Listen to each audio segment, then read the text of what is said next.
Okay, well, I am recording this from the thing that I'm stuck in.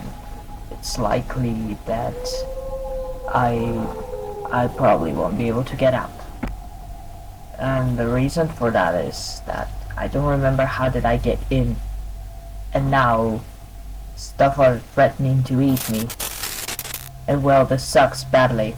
And yeah, I'm not sure if I'll ever be able to get out. So I'm just recording this to say, don't get in.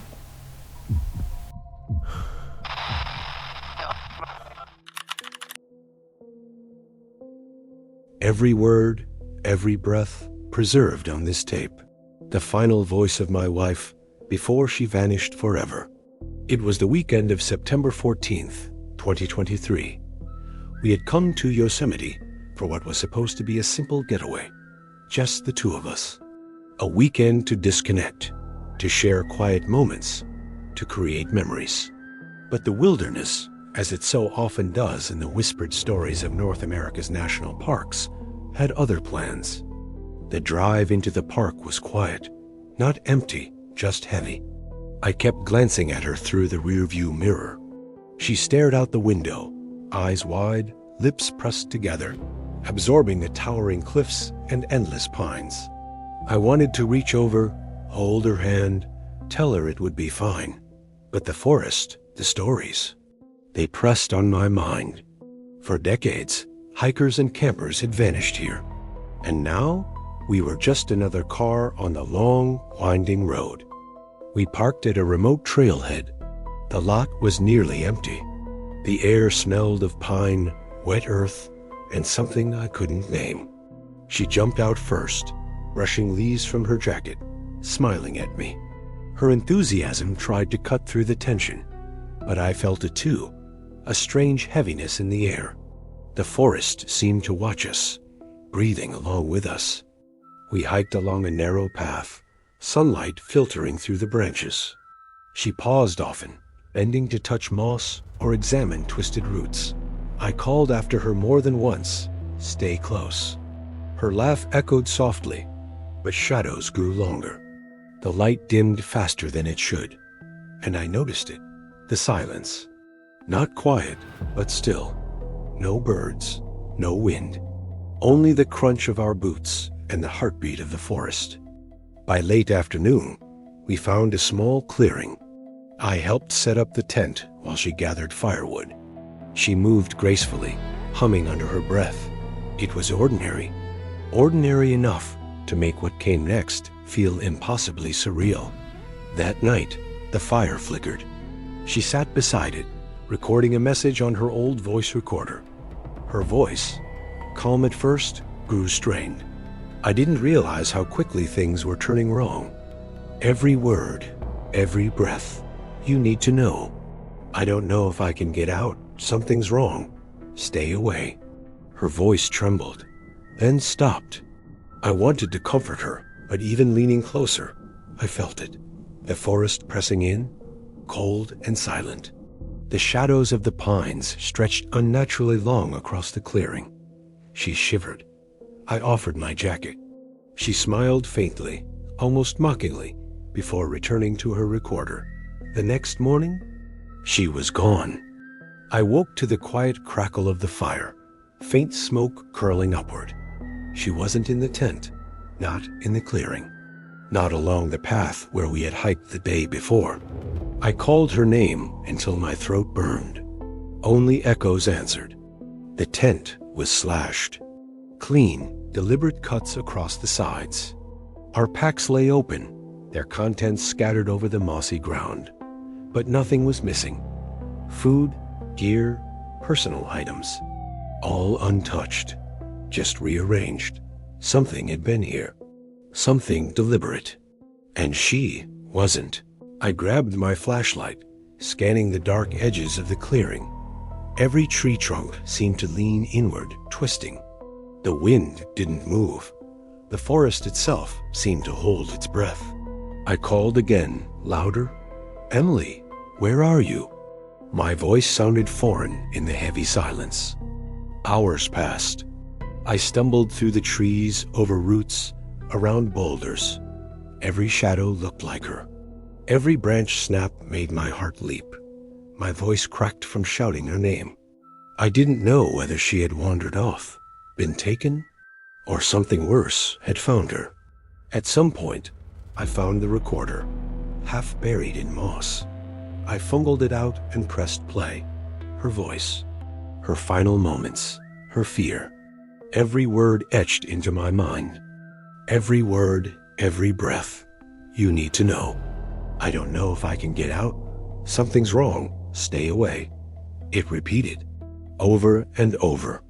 The pauses between her sentences stretched into something unbearable. Each silence, a warning. Each pause, a promise of the unknown. I tried retracing our steps. Every landmark I remembered seemed wrong. The trail looped in impossible ways.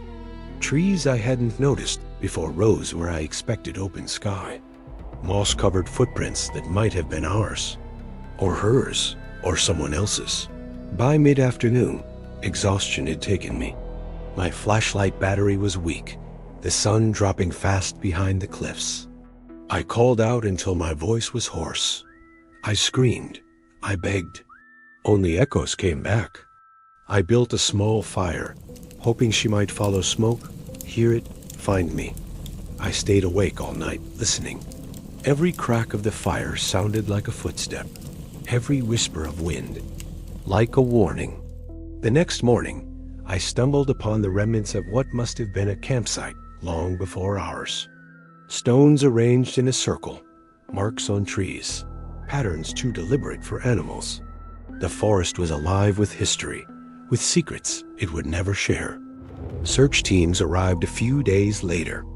They found the tent slashed and empty, her backpack scattered, but no sign of her. Nothing beyond the clearing.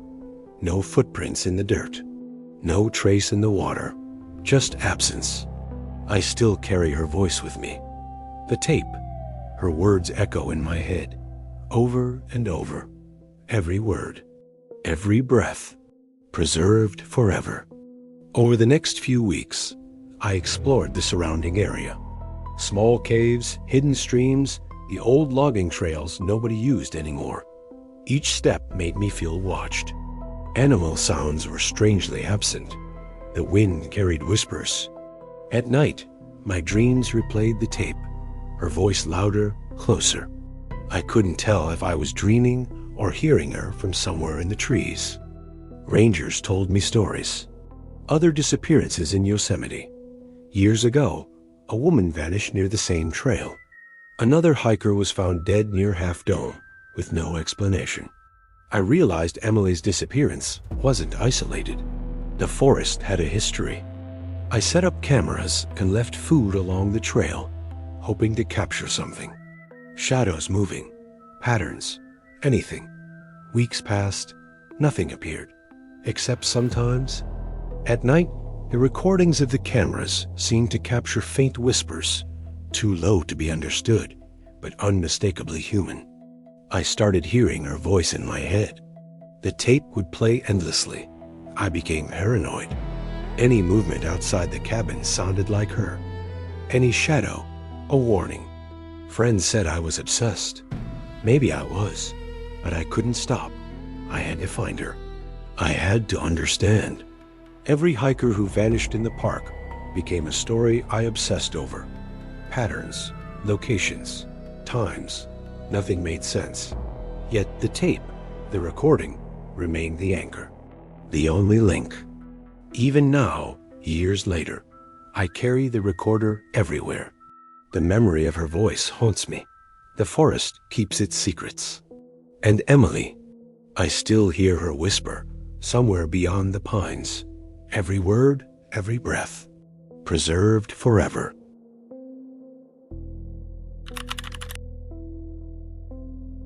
Nestled within the heart of Arizona lies the Grand Canyon, a breathtaking expanse of red cliffs, winding rivers, and rugged plateaus. For millions of visitors, it is a place of wonder. But for some, it is a labyrinth from which there is no return. It was the morning of June 12, 2022, when Kate Sullivan, a 45-year-old geologist from Phoenix, arrived with her husband Eric for a week-long hiking trip. They had long dreamed of exploring the less-traveled trails of the Grand Canyon, far from the crowded overlooks and tourist paths. Kate, an avid hiker, had meticulously planned the trip, studying maps and elevation charts. Eric, slightly less experienced, had agreed to join her, confident in her judgment. Their first day was uneventful, almost idyllic. They hiked from the south rim toward Plateau Point, descending through switchbacks and narrow ledges.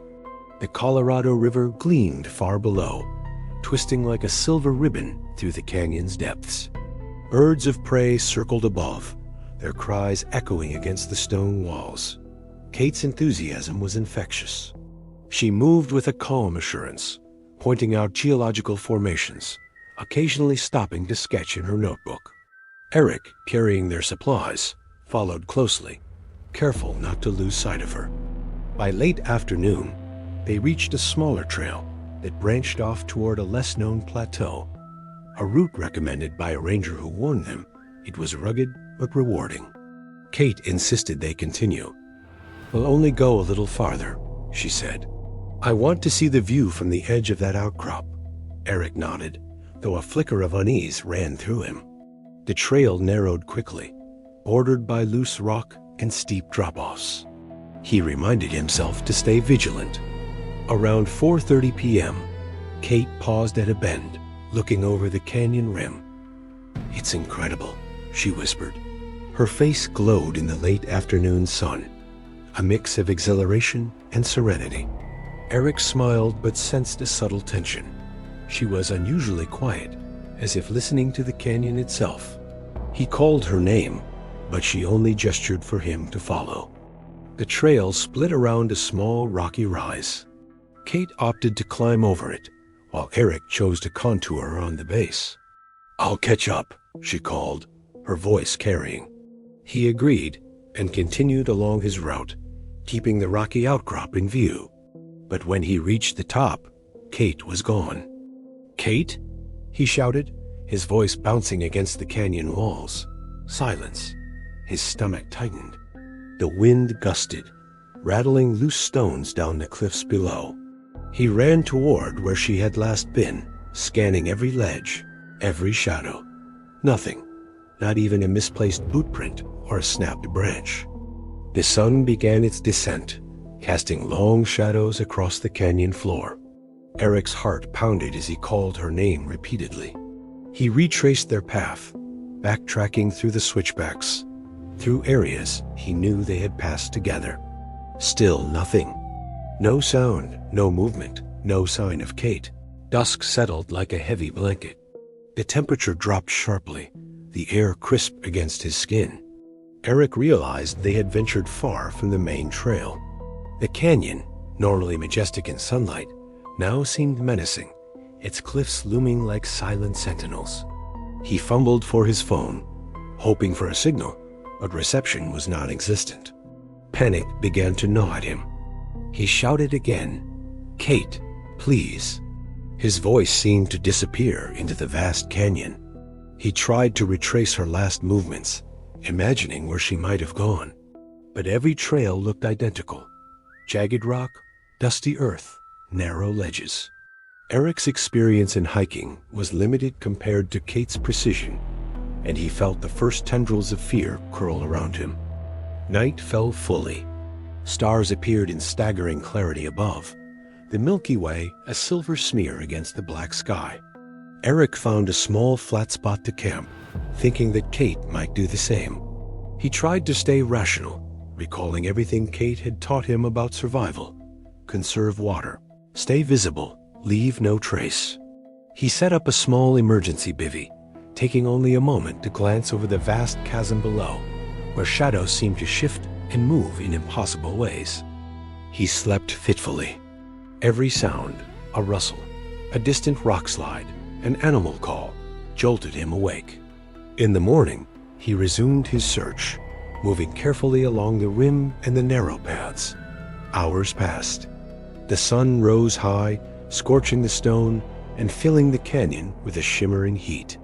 He called her name, scanning ledges, alcoves, and crevices. But Kate was nowhere. By late afternoon, Eric discovered a small rock formation she had admired the day before. The ground nearby was undisturbed, no footprints, no indication she had been there. He began to feel the canyon's true scale, how easily one could vanish, swallowed by terrain that appeared solid, yet offered countless hiding places. Days blurred together. Eric moved from trail to trail, sending search parties from the park to comb the area, but every search ended the same. Nothing. No Kate, no belongings, no trace. Only the canyon's echo answered back. Each discovery of a bent branch or a loose stone made his hope flicker briefly, then die again. He recalled the stories of disappearances that had haunted the Grand Canyon for decades. Hikers gone without a trace, adventurers swallowed by cliffs, swallowed by the river, swallowed by silence. It was impossible, he thought, that someone as meticulous and prepared as Kate could simply vanish. Yet here he was, standing at the edge of an immense canyon, staring into a mystery he could neither explain nor escape. The days turned into a week. Helicopters hovered above. Ground teams scoured the terrain, but all Eric found were the canyon's usual markers: its beauty, its danger, its silence. He spoke to rangers and volunteers, tracing every possibility, following every faint lead. Yet each one ended in emptiness. As time passed, Eric began to piece together his own version of events. Maybe Kate had slipped. Maybe the canyon had claimed her silently, without witness. Perhaps she had wandered into a hidden alcove or a narrow crevice where even a search team could not reach. His rational mind resisted the dark ideas, but the emptiness before him offered no alternative. Weeks later, as the summer heat reached its peak, Eric made a final sweep of the area they had first separated on. He followed every contour of the trail, every ledge, hoping against reason. But all he found was the wind whistling through the canyon, carrying away his voice, carrying away any trace of Kate Sullivan. The Grand Canyon kept her secrets. Eric returned to the rim, reporting nothing new. The park officially closed the search after 2 months, citing the impossibility of finding someone in that vast expanse. Yet he continued to return, silently scanning the canyon each visit, imagining where she might be, replaying each step, each split-second decision. Kate's disappearance became a quiet legend among hikers, a reminder of the canyon's beauty and its peril. Visitors unknowingly walked past the places she had tread, unaware of the mystery that still lingered, hidden within the folds of stone and shadow. Eric carried on, living with uncertainty, learning to navigate life without her presence, yet unable to fully let go. The canyon had swallowed more than just a hiker. It had swallowed certainty, explanation, closure. Even years later, the Grand Canyon whispers her name.